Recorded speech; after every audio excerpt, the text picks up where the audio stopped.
أشهد أن لا إله إلا الله أشهد أن محمدا رسول الله أشهد أن لا إله إلا الله وأشهد أن محمدا رسول الله رضيت بالله ربا الإسلام وبمحمد النبي رسولا ربي زدني علما وارزقني فهما.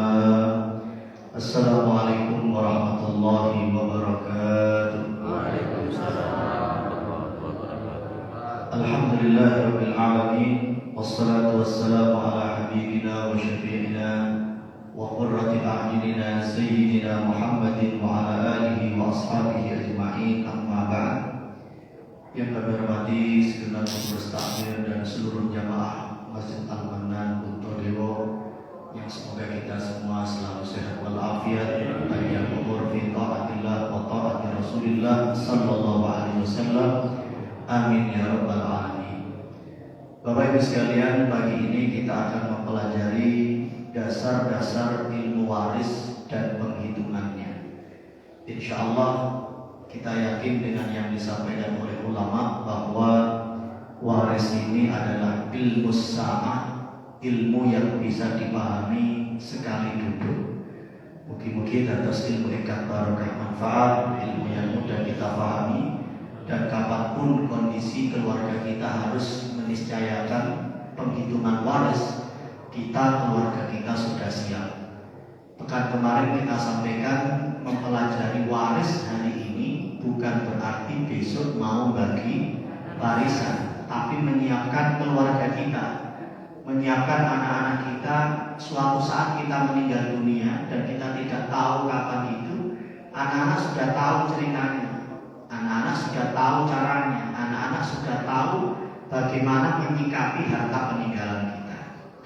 Bapak Ibu sekalian, sebelum kita bahas cara penghitungannya dan bagaimana rukun-rukunnya, kita bahas dulu hak-hak terkait harta peninggalan dan urutannya. Al-huquq al-muta'alliqah bitarikatil mayyit. Paling tidak ada 5. Nomor 1, biaya perawatan jenazah. Nomor 2, hutang yang terkait langsung dengan harta peninggalan. 3, hutang yang ada dalam tanggungan orang yang meninggal dunia. 4, wasiat. 5, waris.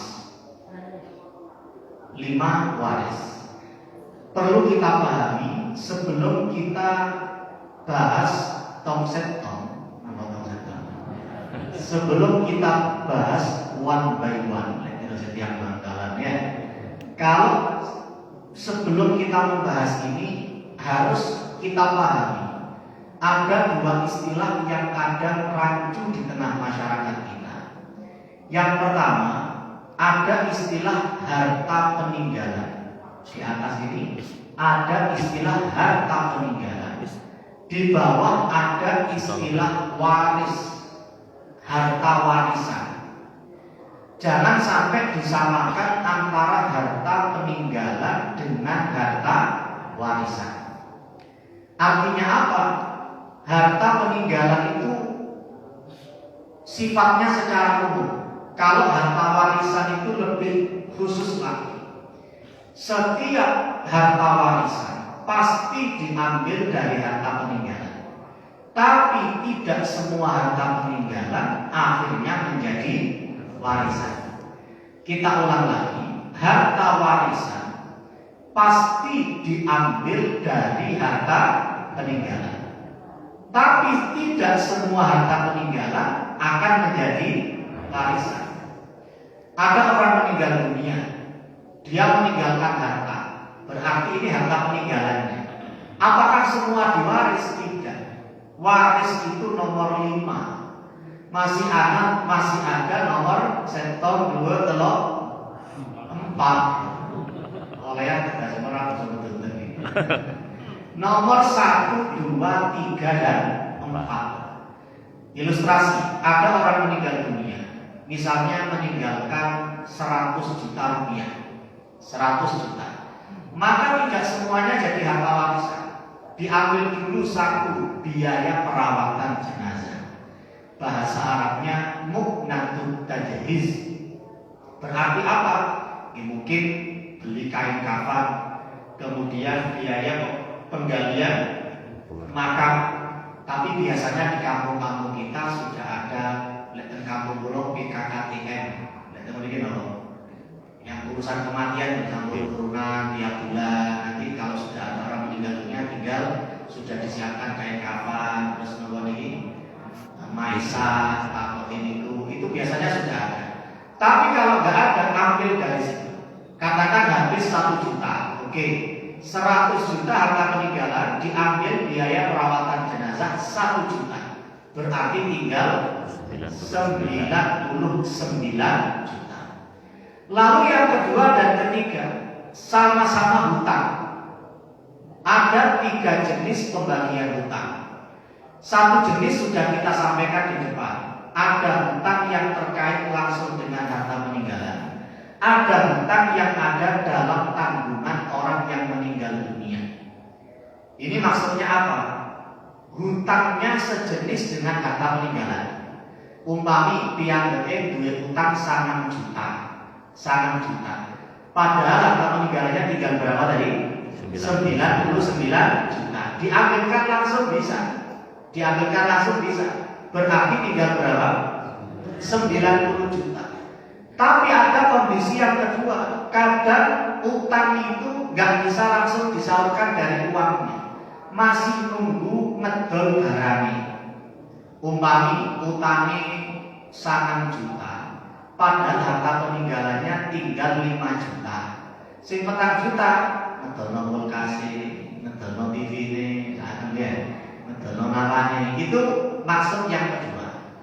Jadi hutangnya tidak sejenis dari yang bisa diambil dari harta peninggalannya. Itu jenis pembagian hutang yang pertama. Ada lagi jenis pembagian hutang yang kedua, dibagi oleh ulama. Ada hutang yang jatuh tempo dan ada hutang yang masih belum jatuh tempo. Didahulukan yang jatuh tempo atau yang belum jatuh tempo? Yang jatuh tempo. Hutang yang sudah jatuh tempo nomor 2. Hutang yang belum jatuh tempo nomor 3. Pokoknya nomor kali nomor 3 ini kode hutangnya sami-sami hutang. Ada jenis pembagian hutang yang ketiga. Pertama, hutang kepada Allah. Yang kedua, hutang kepada sesama manusia. Hutang kepada Allah ranking kali, hutang kepada sesama manusia ranking pinten? Ranking 3.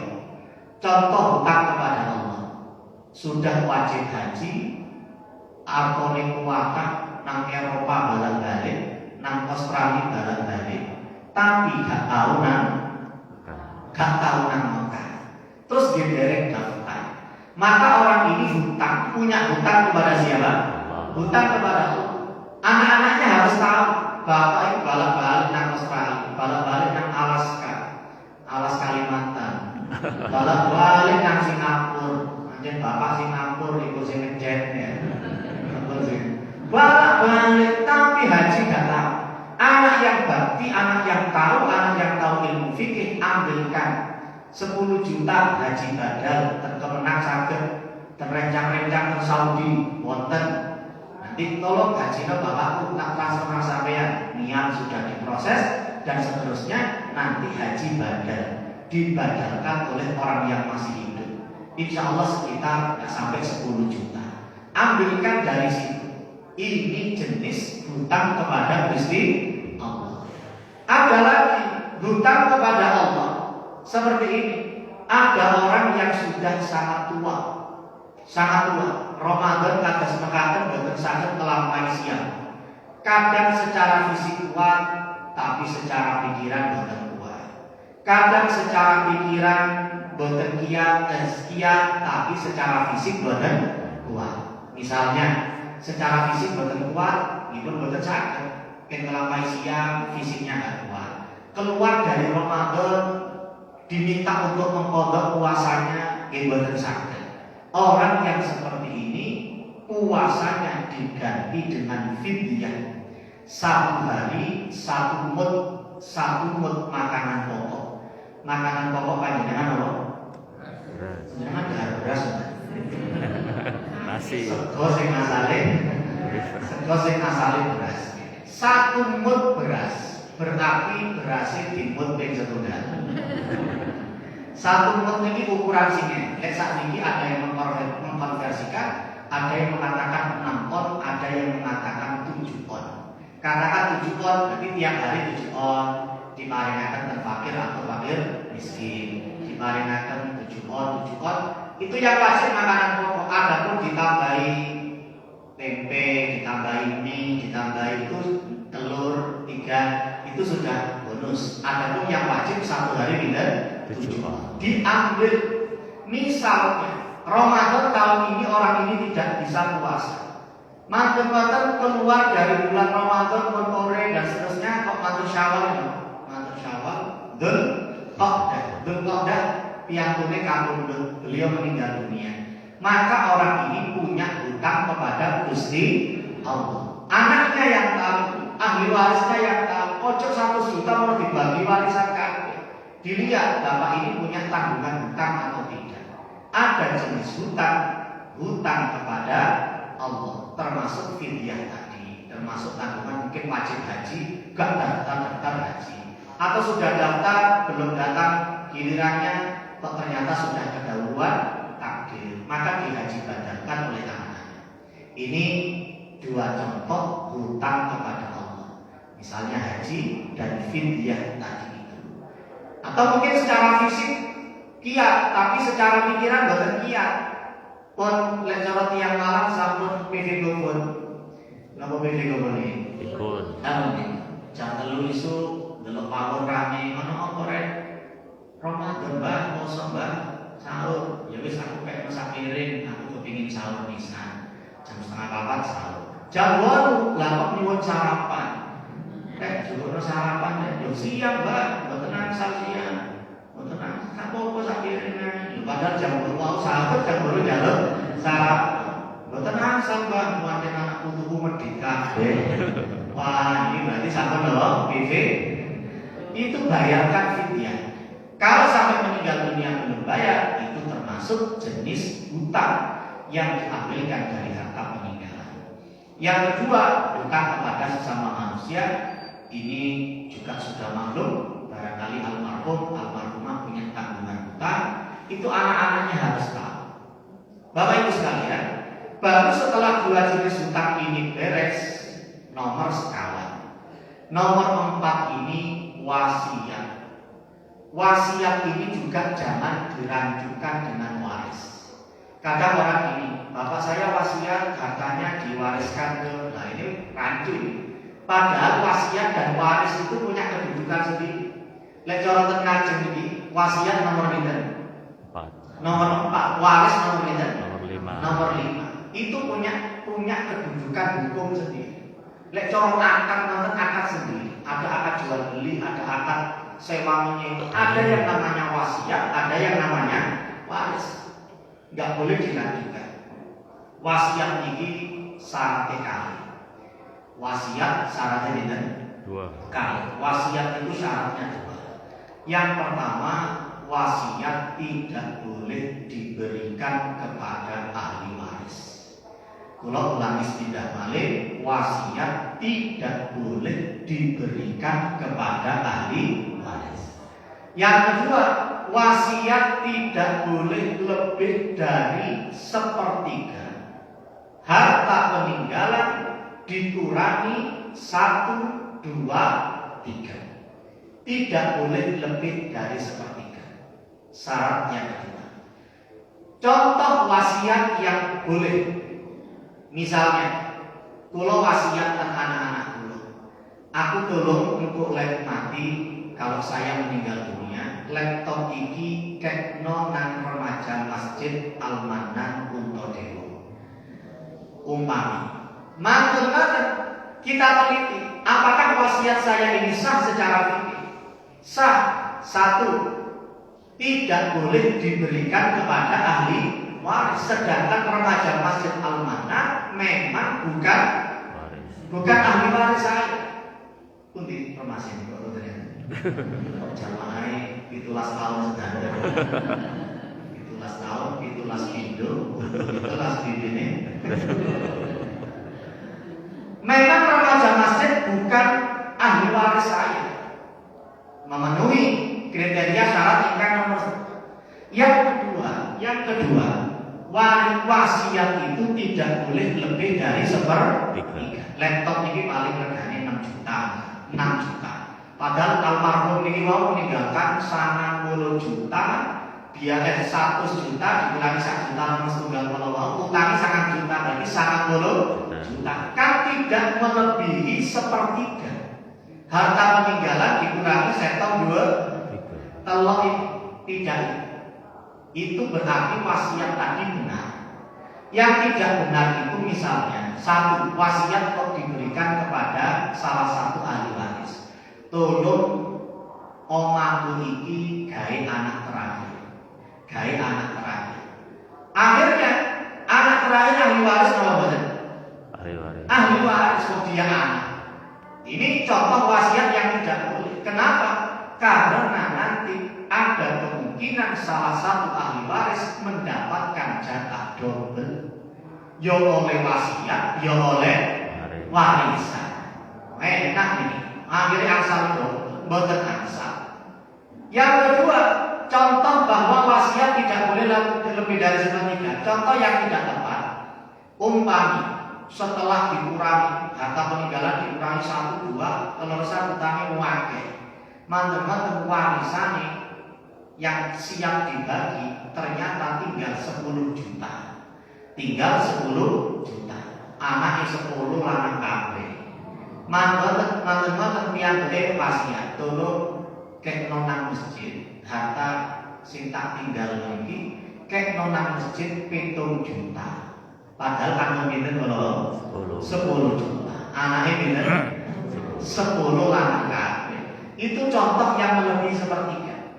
Mengapa dilarang? Khawatir menzalimi ahli waris. Jadi 2 syarat itu kalau kita perhatikan sama-sama demi memperjuangkan keadilan, demi mempertimbangkan kemaslahatan yang akan didapatkan oleh ahli waris. 1, jangan sampai ahli waris ada yang dapat double, dapat jatah wasiat, dapat dan jatah waris. Yang kedua, jangan sampai entek kakean wasiat, si wasiat terlalu yang diwasiatkan terlalu banyak, akhirnya ahli waris menoleh titik. Karena itulah 2 syarat ini ditetapkan. Bapak Ibu sekalian, 2 syarat ini bisa tidak berlaku lagi. Ya, 2 syarat wasiat ini bisa saja tidak berlaku lagi kalau seluruh ahli waris setuju. Kata orang Malang, sedanten pun ujutes. Misalnya, wasiat kepada salah satu ahli waris. Omah iki tak wasiatno, tak kekno anakku sing nomor terakhir. Yugane gansal. Ya apa, arek nomor 1, mboten napa-napa ya. Alhamdulillah putra-putranipun ayah sampun jejeg sedanten, sudah hidup mapan semuanya. Anak yang pertama sudah jadi direktur Pertamina. Anak yang kedua direktur PT Telkom. Yang ketiga sudah jadi direktur PT Angin Ribut. Yang keempat sudah jadi direktur pabrik beling. Tapi nyetok sujen mulai Jawa Bali. Sujen sate, mungkin pabrik beling ngomong ini nyetok sujen sak Jawa Bali. Nomor gansal yang kasih sekolah, kasih kuliah, dereng nyambut damel. Bagaimana rumah kunden ini dikasihkan kepada anak yang kelima. Seluruh ahli waris setuju, maka bisa saja wasiat itu dijalankan. Kenapa? Karena syarat pertama itu ditetapkan oleh fikih, khawatir mendolimi ahli waris yang tidak dapat wasiat. Sedangkan ahli waris yang tidak dapat wasiat kok ternyata sudah setuju. Berarti kan mereka tidak merasa terdolim. Itu contoh bahwa syarat yang pertama bisa saja tidak berlaku jika seluruh ahli waris setuju. Contoh yang kedua, syaratnya tidak boleh lebih dari sepertiga. tinggalannya kantong 10 juta, anaknya lanang kabeh 10. Diwasiatakan ke masjid Al-Manan 7 juta. Kok 10 ahli waris ini sedangkan soleh-soleha. Kok markotok jos gandos kotos apa wis jadi amal jariahnya, sedekah jariahnya almarhum bapak 7 juta bertahan. Seluruhnya nggak ada yang nonton. Seluruhnya nggak ada yang nonton. Berarti sekarang syarat tadi juga tidak lagi berlaku karena seluruh ahli waris sekarang sudah setuju. Paham ya? Itu 2 syarat wasiat. Bapak Ibu sekalian, supados boten rancu, kita harus membedakan wasiat dengan hibah. Apa bedanya? Hibah itu pemberian yang dilakukan ketika seseorang masih hidup. Kalau wasiat, pemberian di mana eksekusinya ketika orang yang wasiat itu sudah meninggal dunia. Contohnya, laptop ini tak kayak normas Almanan. Kapan bah saiki wis gawa nang masjid ini hibah atau wasiat? Hibah karena diberikannya laptop ini ketika yang memberi masih hidup. Tapi laptop ini kayak normas Almanan. Kapan bah? Kok aku mati? Bukan kalau saya kapan meninggal dunia, laptop ini kasih nama mas. Ini wasiat atau hibah? Wasiat karena diberikan ketika orang itu sudah meninggal dunia. Itu beda antara wasiat sama hibah. Nanti juga dibedakan wasiat dengan isok. Wasiat dengan isok. Kalau wasiat itu dari kata waso yasi wasiatan. Kalau isok dari kata auso yusi isokan. Apa bedanya? Wasiat dan isok sama-sama pemberian yang dilakukan setelah yang pesan sudah meninggal dunia.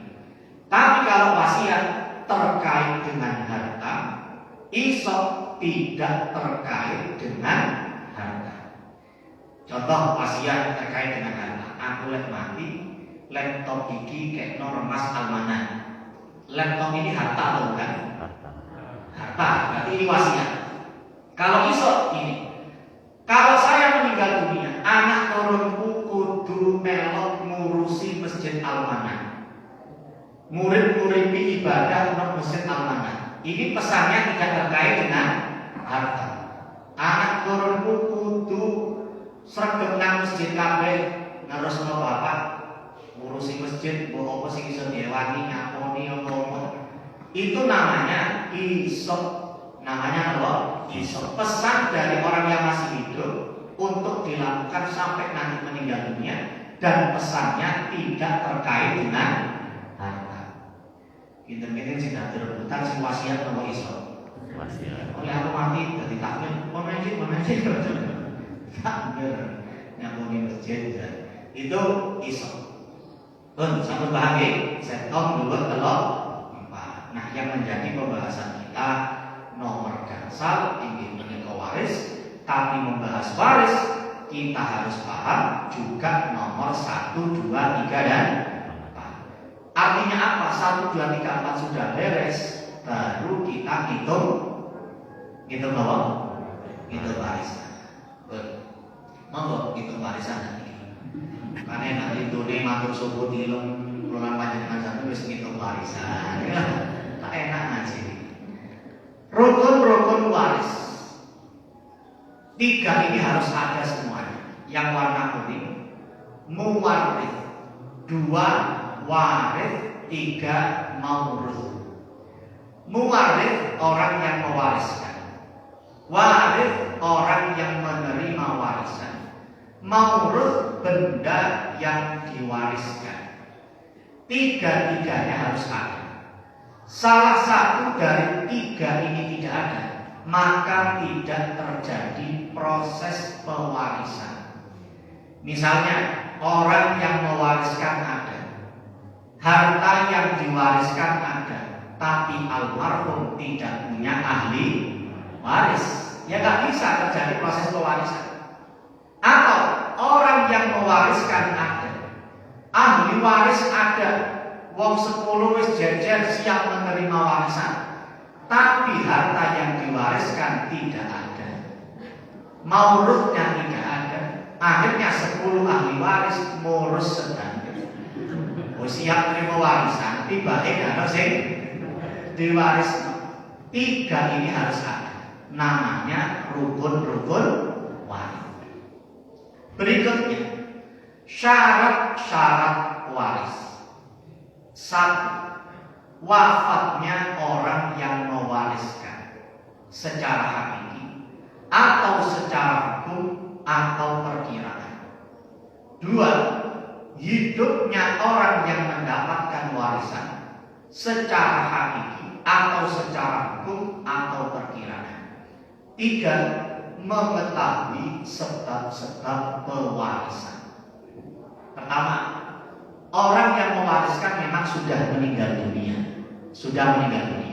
Secara hakiki, misalnya sampun denyut nadinya ini diperiksa sudah tidak ada. Di depan hidungnya diparingi cermin, tidak ada uangnya. Dibawa dokter atau dipanggilkan dokter, oke, ini sudah meninggal dunia. Berarti syarat yang pertama sudah terpenuhi. Atau secara hukum itu kalau terfikirnya bapak berangkat ke medan pertempuran, petang bulan gak balik. Kata teman-temannya, iya bapakmu mau maju ke front terdepan terus gak balik, gak ditemukan jasadnya. Ini bisa saja secara hukum pemerintah memutuskan bahwa orang ini sudah meninggal dunia.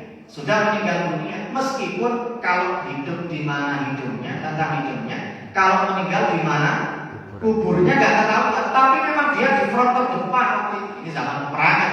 Bisa saja pemerintah menghukumi dia meninggal dunia dan bisa dibagi harta warisannya.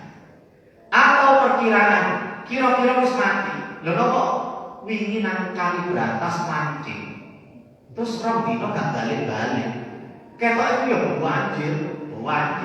Maka secara perkiraan wis gak ono wong mancing biasa ya sore balik. Lah kok iki ono banjir paling keterak. Secara perkiraan bisa saja dia meninggal dunia, terus sudah bisa dibagi warisannya. Seminggu maneh balik oke.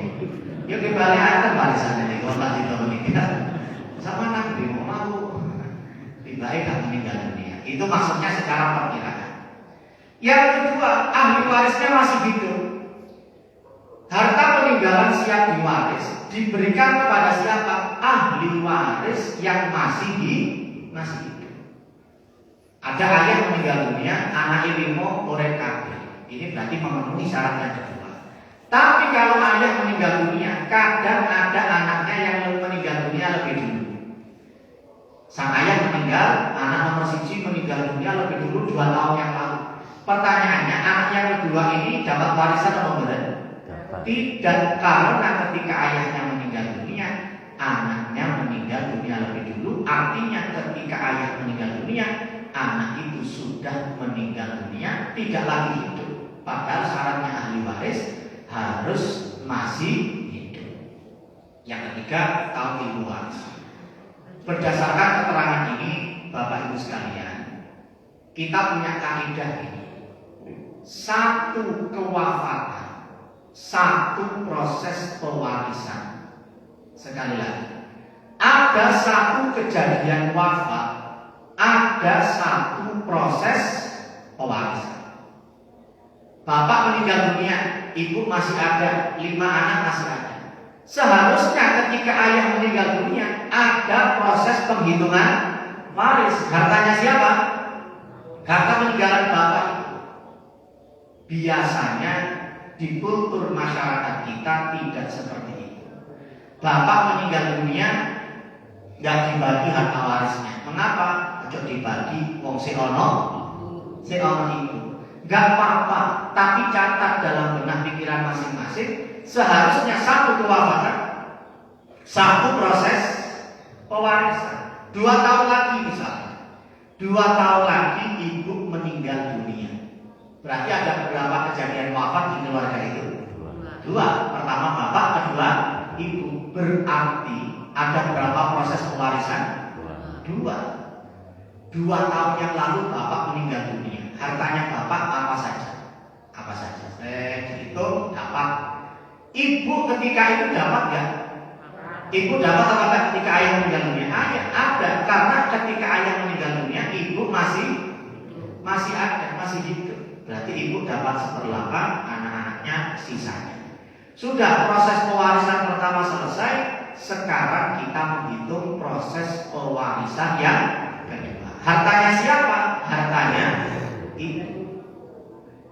Kesimpulan kita yang kedua, berarti secara fikih yang harus kita siapkan, secara fikih dibedakan antara harta suami dengan harta istri.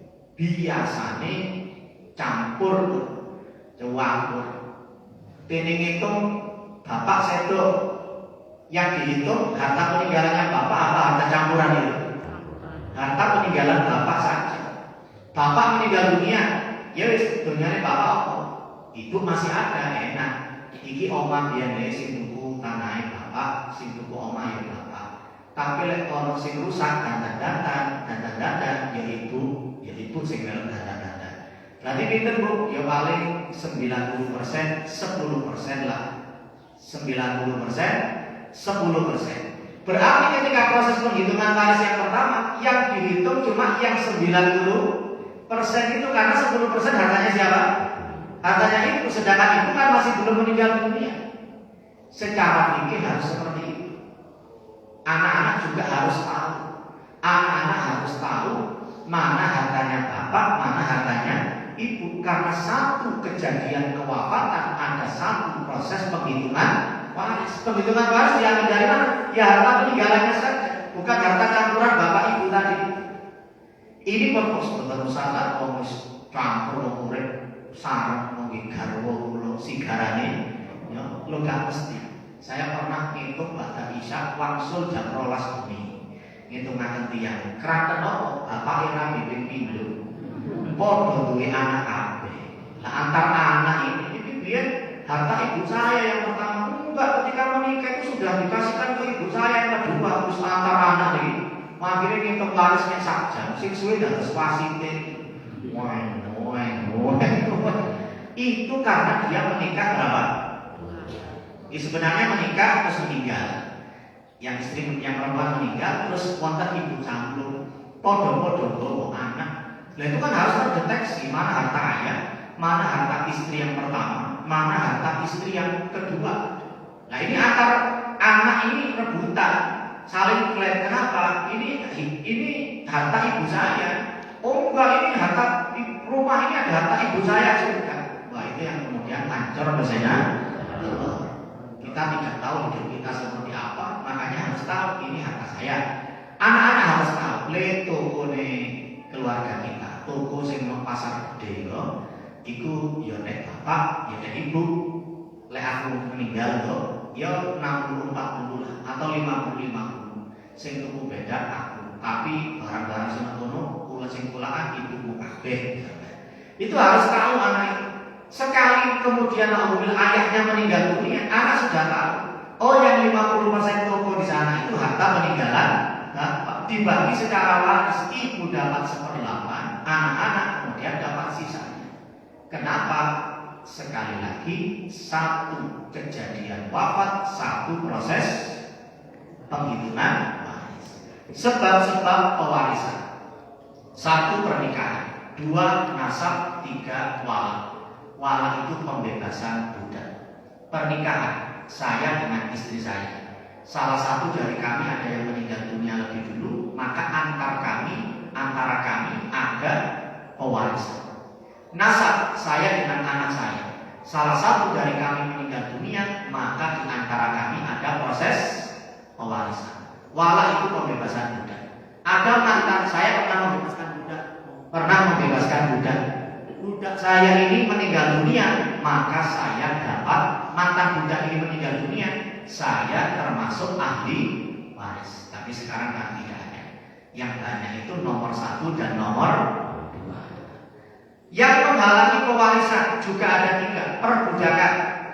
Anaknya budak, bapaknya merdeka, tidak ada pewarisan, tidak ada sekarang. pembunuhan. Alhamdulillah, anak tega membunuh ayahnya sendiri, meskipun nggak sengaja. Bapaknya digigit, mati misalnya, meninggal. Atau sebenarnya nggak disenggol, kira-kira di bawah disenggol, sebenarnya disenggol kan bukan sampai meninggal dunia kan, secara biologis. Tapi disenggol disuruh gunter. Alhamdulillah, gunter tangga rumah, bapaknya kena jantung. Membunuh itu dianggap membunuh meskipun nggak sengaja, maka antar bapaknya meninggal dunia, anaknya tidak dapat warisan meskipun anaknya sendiri. Kenapa? Karena dia yang menyebabkan ayahnya meninggal. Alhamdulillah. 3 perbedaan agama, ayahnya muslim, anaknya non muslim, atau sebaliknya, maka antar mereka tidak ada saling mewarisi. Semoga kita semuanya disatukan dalam iman Islam. Allahumma amin. Fakta-fakta di tengah masyarakat tapi sudah kita jelaskan. 1, ada ketidakpedulian terhadap ilmu waris. Kalau usah belajar waris, akhirnya meninggal dunia, meninggalkan masalah. Yang kedua, terlalu rakus terhadap dunia. Menungso ini kadang ningali dunia, mripate nopo? Pernah nopo? Hijau, rebutan antar anak. Kita tidak mau anak-anak kita seperti itu. 3, tidak dibedakan antara harta suami dan harta istri. Ini yang tadi sudah kita ceritakan. Usahakan sudah diceritakanlah kepada anak. Oma ini aku sing bangun, bapak kabeh. Tapi biar elingku, ibumu nyumbang 50 gram emas. Itu ya nanti ketika meninggal dunia di mana harta ayah, orang jatah ibu, oma ini 50 gram. 4, tidak membagikan waris pasca kewafatan seorang anggota keluarga. Gak apa-apa, tapi perhatikan 1 proses kewafatan, 1 penghitungan waris. Bapak meninggal, ayo dibagi, gak ilok bus, gak ilok si ono ibu. Itu ya gak apa-apa, tapi harus tahu. Ustaz, masa opamu dari mau dibagi ibu sampai masa dibagi ke? Gak harus dijual. Rumah setelah dibagi waris tidak harus dijual. Tapi paling tidak sudah rumah ini seandainya dijual, ada 1/8 milik ibu, ada sisa milik anak-anak. Kos-kosan terus gura-gura.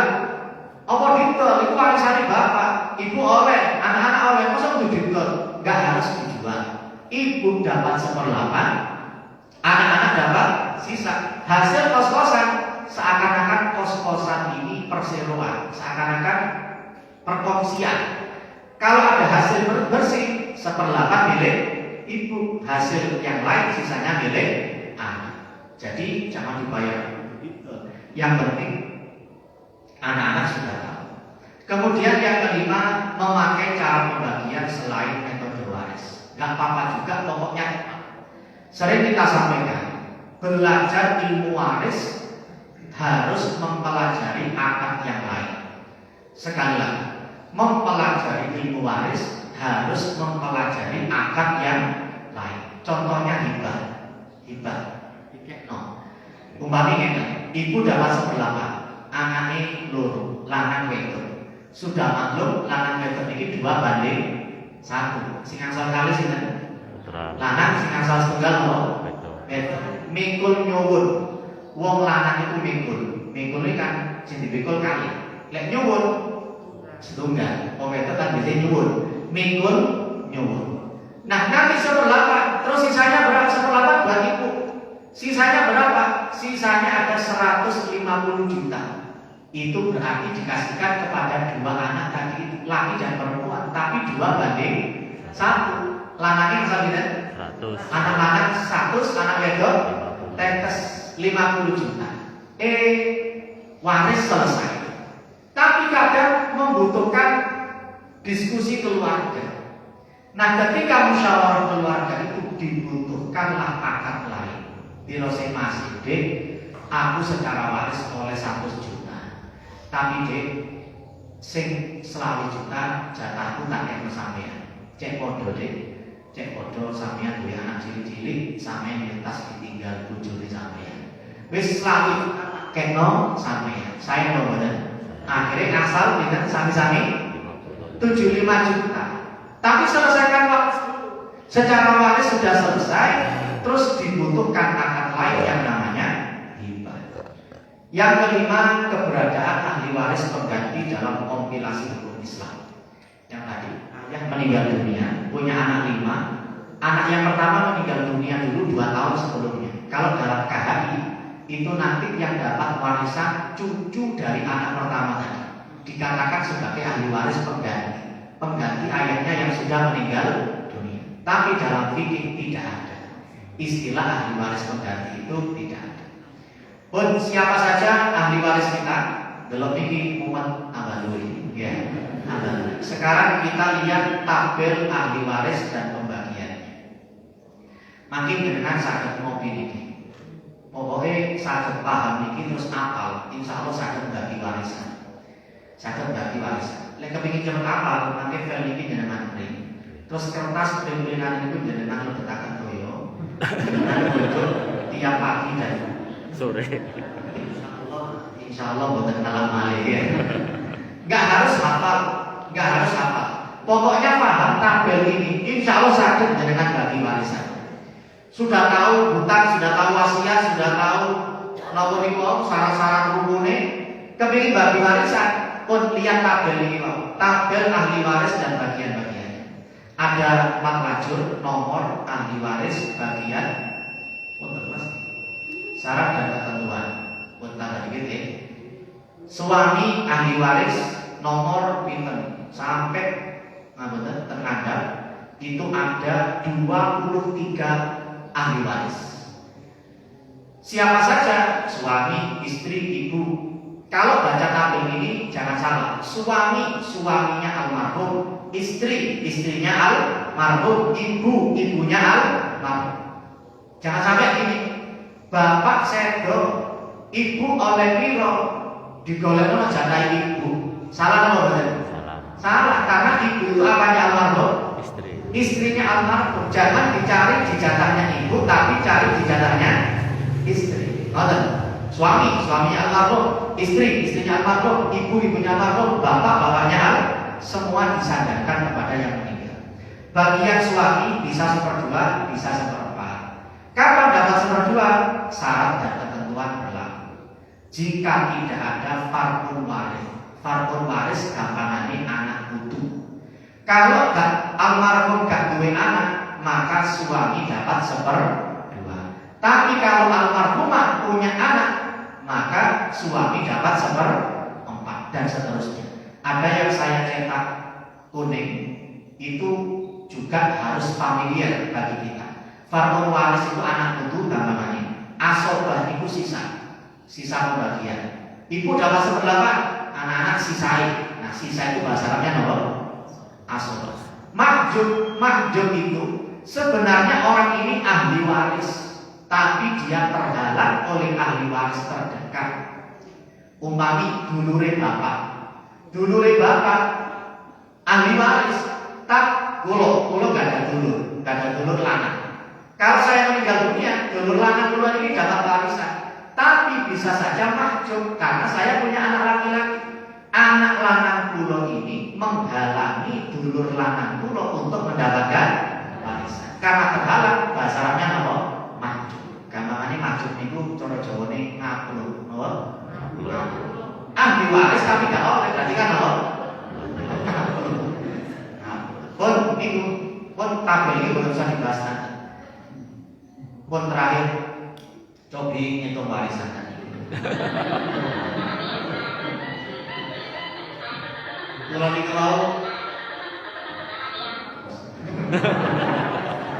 tadi ini pun siap dibagi warisannya. Kalau bagi berangkat ini mau sajang istri kula aku tenang almanat ini ngajar waris. Butuh foto duit-duit, tolong duit keberangkas nomor HP. Nah, ini double cek tergambar kan ya.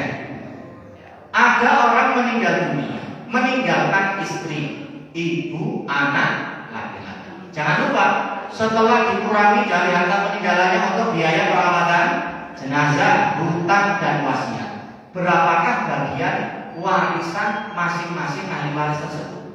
Gampang. Yang ahli warisnya itu istri, ibu, anak, laki-laki. Istri dapat berapa tadi?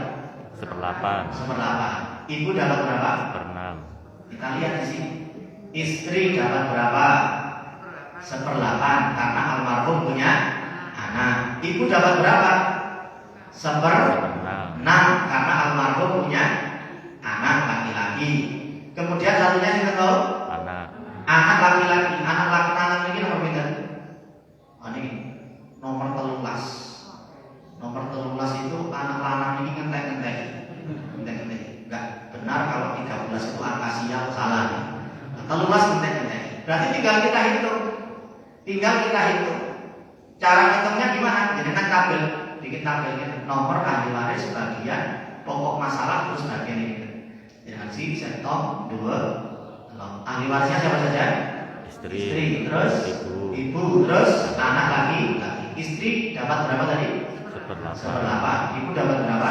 1/6. Anak lanang Sisanya. Asobah, sisa. Terus misalnya pokok masalahnya 24. 24 ini dari mana? KPK, kelompok dan kelipatan persekutuan terkecil dari 8 dan 6. 8 tambah 8 tambah 8 tambah 8, 6 tambah 6 tambah 6, ketemu kan? Ketemu 24. 1/8-nya 24 berapa? 3. 1/6-nya 24 berapa? 4. Sisanya berapa? 24 kurangi 3 kurangi 4? 17.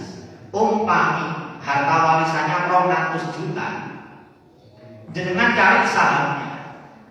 Istri dapat 3 saham, ibu dapat 4 saham, anak dapat 17 saham. Satu saham berapa? 8,3 juta sekian. Dari mana 8,3? Harta warisan dibagi pokok masalah.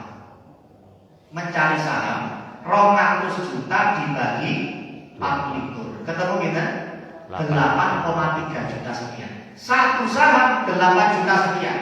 Padahal istri dapat 3 saham, berarti 3 dikali 8 juta sekian berapa? 25 juta. Ibu dapat berapa? 4 saham, padahal satu sahamnya 8,3 juta sekian, berarti 4 kali 8 juta sekian, 33 juta sekian. Anak lanang 17 berarti 141 juta. Kelihatannya banyak anak lanang, tapi gak dipek dewe. Istri oleh 100 juta dipek, ibu oleh 37 juta dipek, anak lanang oleh 1 juta ini sedhe bojo ya anak kan boten dipek. Wallahu a'lam bishawab. Alhamdulillah sampun ngitung warisan. Mungkin ada pertanyaan? Ada, Ustaz. Good. Insya Allah sampun paham. Tinggal paling tidak kita sudah tahu caranya.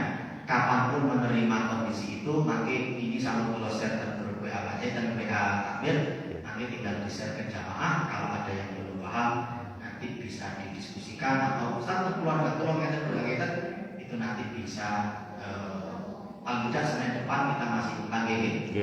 Mungkin panjang umur, sehat walafiat, dan taatillah wa taat Rasulullah sallallahu alaihi wasallam. Rabbal alamin, subhanallahumma bihamdika, asyhadu an la ilaha illa anta, astaghfiruka wa atubu ilaik. Rabbana taqabbal minna wa qul sirril Fatihah. Wallahu muwaffiq ila aqwamit thoriq. Wassalamualaikum warahmatullahi wabarakatuh.